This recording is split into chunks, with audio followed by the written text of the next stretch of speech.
Happy Recovery Month, sweet friends. For the month of September, I am partnering with Recover Alaska to bring you recovery stories, resources, and hope.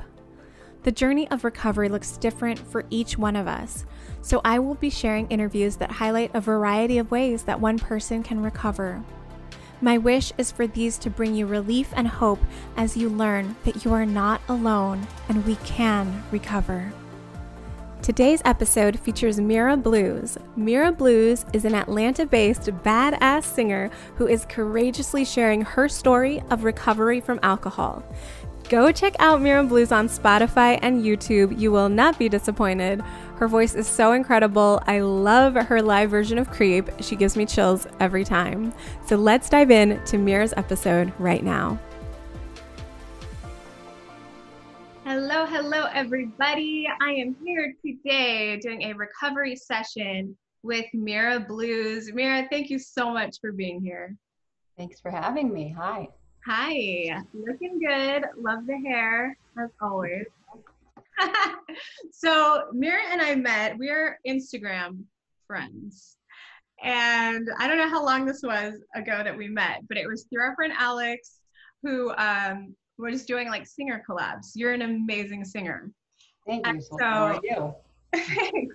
My introduction to your world was No Diggity, which is one of my favorite songs that I do at like all my gigs.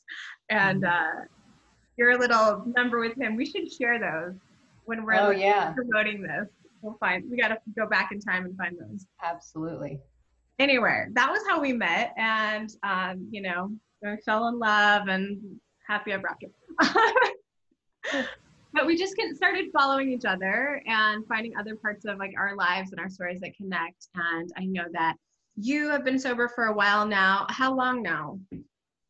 So 6 and a lot of change because my anniversary is coming up on the 30th. Ooh, yay. Oh, that's amazing. 6 years? Congrats to you. Thanks. I know you just had an anniversary. Congratulations. Yeah, thank you. Yesterday.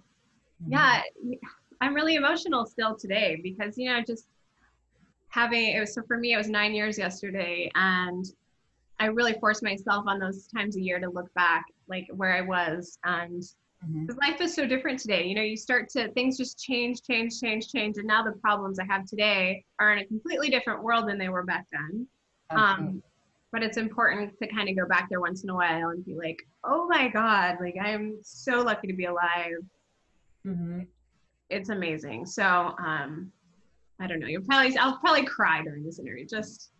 Hey, I understand. Yeah. Well, and I was going to say that I feel like as much as it's good to, actively try to reflect during this time of year, a lot of the time it's beyond my control and I can't help, like all of a sudden I'll start feeling kind of weird and I'm like, what is going on? And then all of a sudden I think, oh, it's September. Okay, that makes sense. My body and mind and, naturally just starts kind of going back in time and being like, do you remember?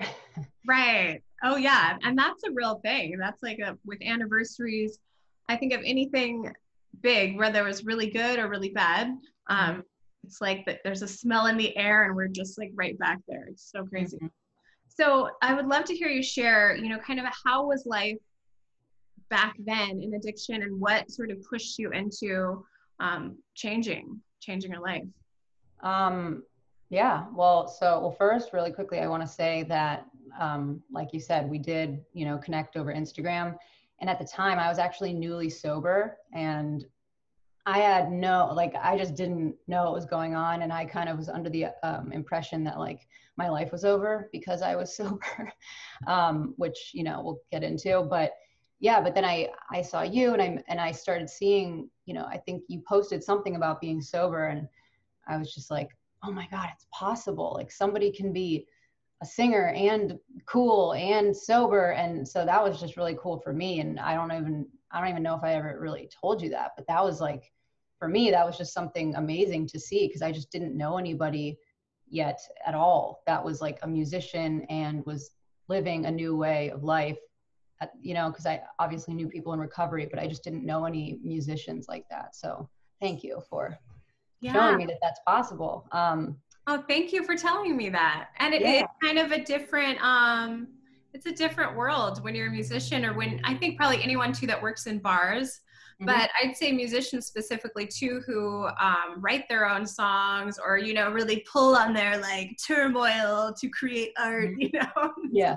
such a big adjustment to figure out Right. how to be like okay and create. So anyway, Right. I'm glad that stood out. That's awesome. Yeah. No, thank you. And yeah, so I mean, what it was like was, I mean, how far back do you want to go? I was a young go hard, I like to say. I started young, and you know, I drank a lot.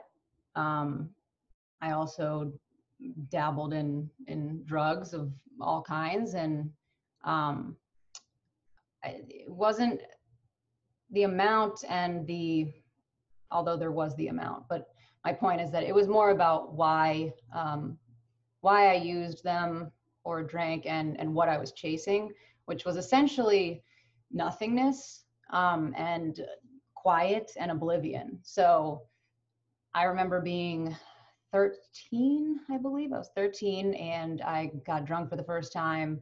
And I was just like, I mean, I didn't even have a good night objectively. Like, if you look back on it, it was like I, you know, acted stupid. I couldn't find things. I think I threw up. It was terrible. But in the morning, I was like, oh yeah, that's going to be forever. Like that, the feeling I got was just like, I didn't think, I wasn't thinking. And that for me personally is always my enemy, is just me. And you know, I feel things so deeply, and I think so much, and like overthink, and I'm like a walking nerve essentially. And so for me, it's an escape thing. And you know, I think the usual things of like, it's a social lubricant, or it makes you feel less uncomfortable, or, and then there's obviously like physical addiction and dependency that comes later. But yeah, I mean, I chased that feeling for years, and it did escalate. And there were plenty of times in my life where, again, objectively, like signs would point to, yo, this is not working out for you. Like, other people can see this is not working out for you. And I could tell at a young age, I probably like 15, 16, I could already tell that um, getting high or drunk did not do for my friends what it did for me. Like, I knew that I had this like special connection. And I also was a blackout drinker. So I'd miss pockets of time. And I learned early on that, you know, because people around me didn't have that same relationship with it that I did, it was best just not to talk about it much. Because, you know, they'd be like, oh, do you remember this? And I'd say, well, no, I don't. And, you know, girls can be catty at all ages, but especially in, you know, high school. And I just remember people saying like, or my friends, you know, they'd say, oh, there's no way you don't remember. Like, you just don't remember. And so I'd feel stupid. So I'd be like, oh, yeah, I mean, I don't, I guess, I don't know. I don't know. And it was just like gone, like just pockets of time. And that really progressed once I got into later in high school and college, because yeah, it just did. But yeah, so like I said, had a lot of signs. I don't know how specific or like in depth you want me to get, but I, Yeah, yeah. I'm with you. And you don't have to get more in depth. And I mean, I also feel like sometimes we can just really dig into the gory details, and I feel like that can be more triggering for people than, you know, we get it. Like, you know, we could say enough and everyone's like, "Oh, it was bad." And I definitely had the blackout drinking as well, and that embarrassment. And, you know, I feel like for me, it started with the same thing of that escape of not wanting to think, well, not wanting to feel, especially for me. And, but then of course, then we just start this new cycle of personal shame. You know, it's like, well, Mhm. I was really upset about these things other people did, but now I only have myself to blame, and it's something new every morning, and maybe I remember and maybe someone tells me and then I'm extra embarrassed. I don't even know what they're talking about. So right. yeah. No, exactly. And I think I also do want to point out though, because I forget that like this is for other people to hear. You know, you mentioned the word triggering. There are definitely people that, you know, their addiction, alcoholism can stem from some type of thing that happened in their life, and that's their way of, you know, reacting and coping. I do want to say that because I know there are a lot of people like me, that wasn't my case. Like, I don't come from a family of addicts and alcoholics. I didn't have anything that happened specifically. Like, I had a lot of love in my life. I had a lot of great people, great family. It's just the way that I am and I'm wired. So that's okay too. And I didn't necessarily always know that. And I thought like, well, there's no, you know, there has to be something that happens, but I was just wired that way. It's just something that happens with me and a drink or drugs, that my body and mind react a certain way to them. And it's like a switch that gets flipped on. So yeah, so I just want to put that out there. But also, you know, like I said, it progressed, and I was losing control essentially. So I was starting to notice that I was losing control over my drinking, and I actually had no intention of stopping. I used to joke that I'm going to go to rehab when I'm 25. I don't know why. Like, I was also in the bar industry, restaurant industry. I loved it. I loved the free drinks, the after shift drinks. I loved, you know, you wake up at 12, get ready for work, you have a drink, sometimes on the job, after, keep drinking all night, wake up again, do it all over. Did my camera just focus? I'm sorry. I think my camera just like did a camera thing. But yeah, so yeah, like I said, I had no intention of stopping, but I knew I had a problem and I was open with it. I just thought I was managing everything in my life all right. And I generally was, you know, I was like dying inside, and I was like terrified to pursue music, and I hated myself, but I had a job, I had a boyfriend, I had family. You know, I could still do liquid eyeliner. Things were fine, you know? And so that was fine. And I actually went to visit a friend in New York City one fateful week in September 2013. And I was going to go to a couple shows. I had some friends that were on tour, and I was just going to go visit. I drank and did what I did when I was up there. But I happened to be visiting a friend who had gotten sober. And I knew she was sober, and we used to, you know, get high and drink together all the time. I thought it was great. Good for her. You know, that's cute for you. Looks great on you. Wouldn't wear it. But so, you know, that was just an important minor detail, because she was somebody who could direct me to a place to go. And what ended up happening in New York is that nothing different happened. I, you know, got drunk. I blacked out. I actually, you know, nothing different happened. Essentially, it was all the same. It was just another blackout, another crazy night. But the moment that I had this kind of window of opportunity, or this moment of clarity, I all of a sudden was, I felt breeze, like cold air on my face. And I felt something dripping down my face from my nose. And I was like, that's weird, what's going on? And it was blood. And I was sitting on a balcony staring at New York City, and I was in Brooklyn. And I was like, well, that's weird, because I'm totally supposed to be in the city right now. And it was morning, and I was just like sitting next to my friend, who was one of the people on tour from this band. I had no idea how I had gotten onto this balcony. It was it was great because I was next to a friend and I was with people I knew, but that was like the kind of thinking I had. I'd be like, okay, like, do I have my purse? cool. I've got my wallet, cool. My phone, I know who I'm with. I'm alive, I assume. Like, this is not heaven, so we're good, you know, like, but I just was tired, and I was just like, I can't keep doing this. Like, it's too much. And at the time I wasn't even pursuing music really. And I had this thought, you know, I always idolized people that, you know, made great music and then died. And I like romanticized it. And I had this thought, you know, you're going to die before you make any great music. And so I was like, I've had enough. I'm just going to stop. And, you know, you'd love to think that it ends there. But it doesn't quite. That day I went to that friend who was sober at the time, and I said, you know, I'm done. I'm done. And she was like, okay, cool. Like, let's just hang out for the day, go sightseeing, and, you know, no sudden movements. And I was fine for a day. And then the next day, it was like nothing ever happened. Same exact thing happened.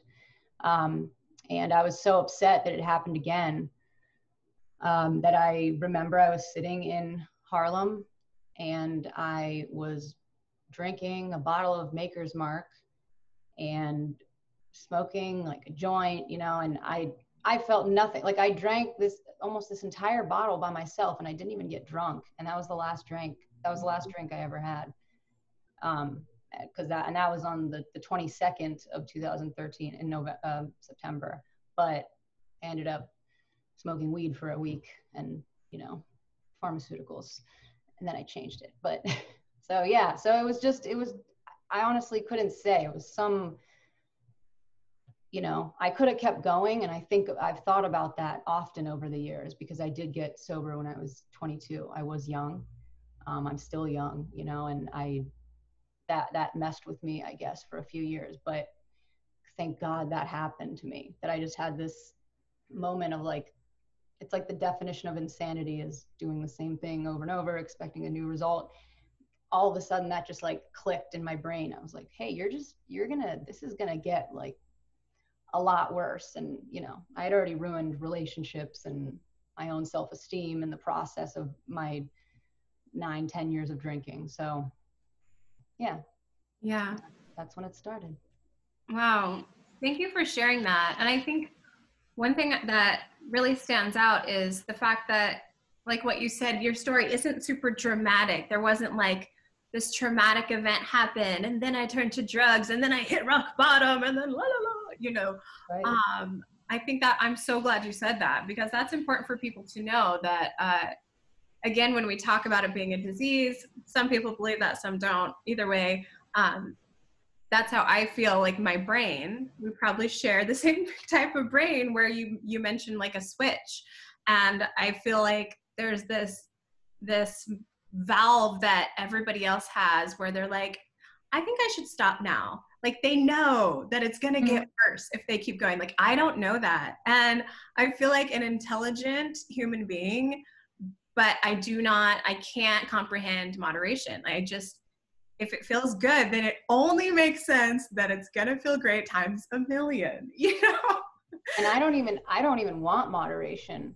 That's another thing that I also have to add real quick, like, because I relate to you heavily, number one, and number two, like, I don't fantasize about having a glass of wine with my friends. I don't. The concept is cute, but I'm like, I want to drink whiskey by myself and like nonstop. And that's, you know, I don't crave to be like normal. To me, it kind of makes me like, oh, how could you? You didn't even finish that. What's wrong with you? Like, that's just my insatiable chasing a good feeling brain. I'm not just like, oh, well, maybe that red would be nice with steak. I'm just like, but will it hit? I need it to hit, you know, like that's... Right. I'm with you. Yeah. Oh, all right. So let's talk a little bit about your music, if you want to. You know, and I like what you were saying about romanticizing, you know, and before we started this interview, I was talking about the podcast, and these recovery episodes are the most popular episodes. And I know that people are really intrigued by addiction, by stories of addiction. And I know that it's not just people that are struggling with it.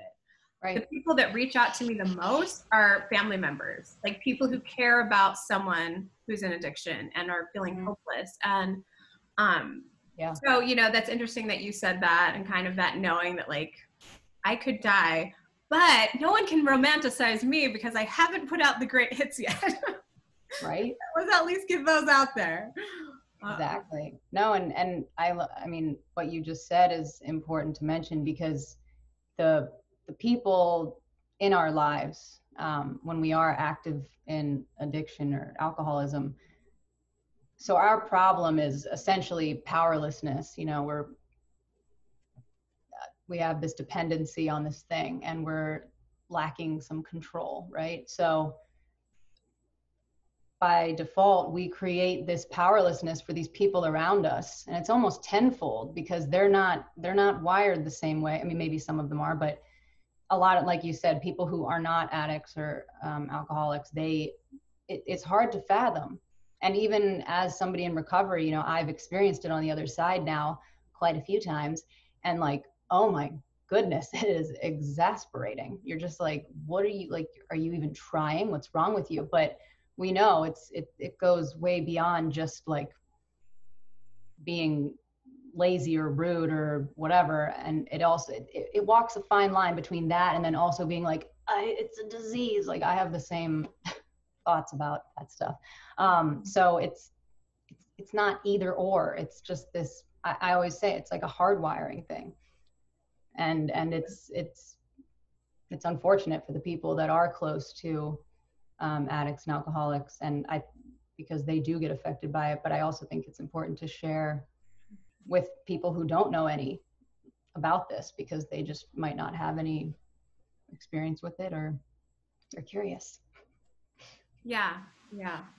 This morning, a friend of mine sent me a video, and it was about this good friend of hers, and his mom put this video together. He died from addiction, and it was so difficult to watch. And because they really, you know, showcase like him as a person, like the human he was, the sober version, and all these people at work talking about how fun he was and how great he was. And he'd had a few years, he struggled for a long time, had like 5 years clean, relapsed, and died. And in his 30s, you know, and it's just like, I'm just sitting at work, like sobbing. So I'm in a weird space today. I apologize. I understand. It was just like, I wasn't ready to go there. And, but it was also challenging, because it just reminded me, like, you and I, you know, think of all these times you're talking about where you woke up and you're like, okay, I guess I'm okay. I think, let me double check. Right. You know, anything could have happened to us. And I dodged death numerous times, and not just like the concept or, you know, me assuming, like there are literal times I dodged death. So, so it's a lot of gratitude. Absolutely.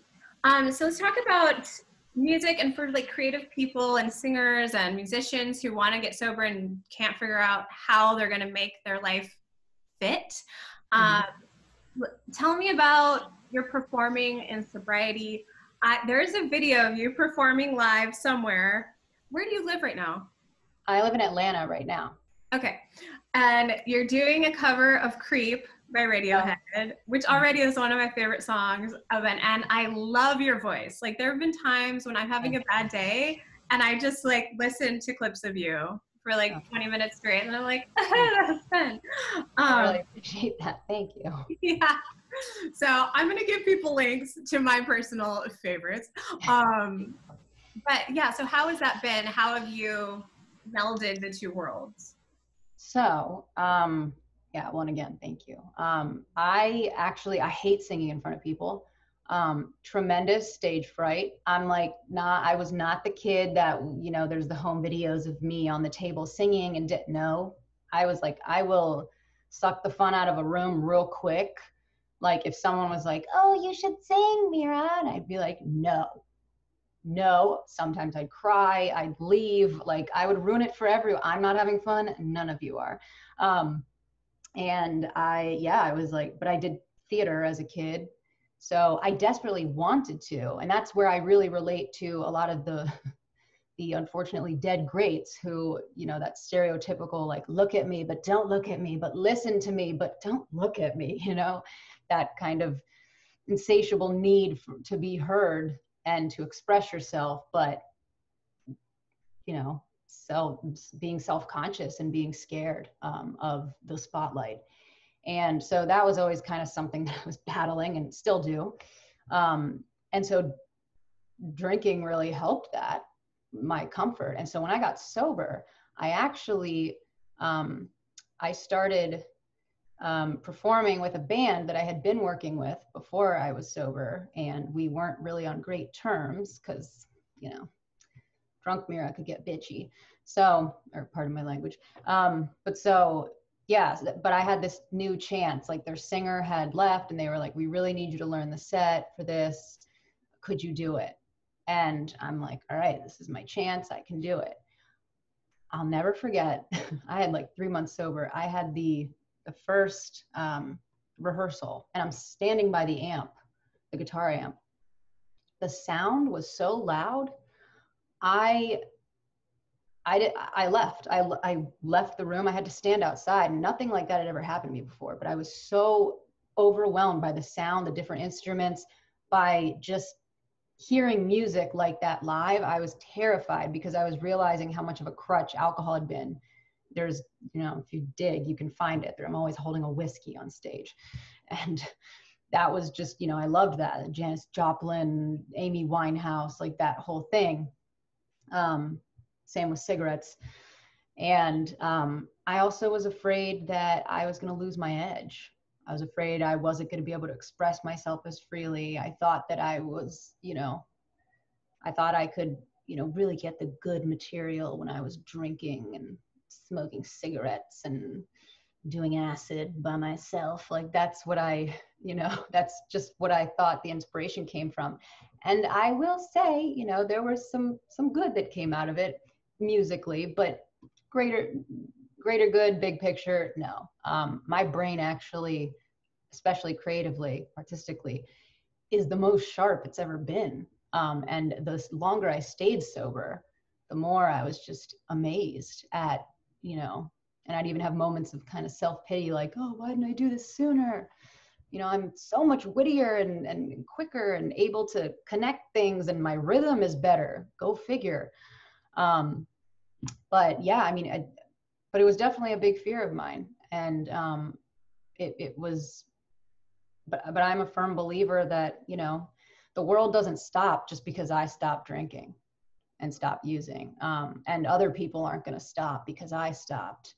And, suddenly the music industry and the live music industry is not just going to be like, well, you know what, for Mira Blues, we're actually going to move to community centers with no bar. Like, that's not going to happen. And I have to, and I think it's okay. I had to take some time for a while, and that's okay. Everybody's limits are different. But eventually I found myself, in an establishment where alcohol was served and I didn't drink. And I was just like, whoa, that's crazy. But there's a lot of us out here who are doing it.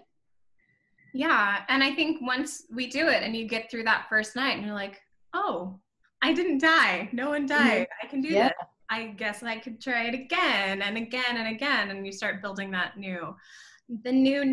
So let's wrap up. I would love to hear any just kind of final thoughts you have for people in recovery who are listening to this and either struggling or maybe they're just curious about seeing life in a new way. What thoughts do you have for them? I would say there's no format for how to do this. And there's no specific outline for this. It is definitely case by case basis. It is customized. Honey, you can make it how you need to be for yourself. There is not one right way to be in recovery or to be an artist or to be an artist in recovery. And that is what I've learned, sometimes the hard way. Sometimes the problems don't stop in life. Things happen, but it's a blessing to be able to feel things. and to address them and to face them, walking through them. Because then then you feel them, that they've been felt, and you can keep going, and you're building strength and honestly experience. You're building experience, time and experience that, it's for someone like myself, it's evidence, right? Because I'm usually like, how do I know that's going to work? Well, over time, you start to build your own case for yourself. Like, hey, I could walk through that. I think I could walk through this. So remembering, though, it was important for me to remember that there isn't just one way to do this. And, if it doesn't work out right away, and it's not just this like perfect fairy tale of like, I got sober and then everything was fine. Or if it takes a few times, God forbid, like that happens. And it's whatever, that's your own journey. And for me, I, like you mentioned, Blaze,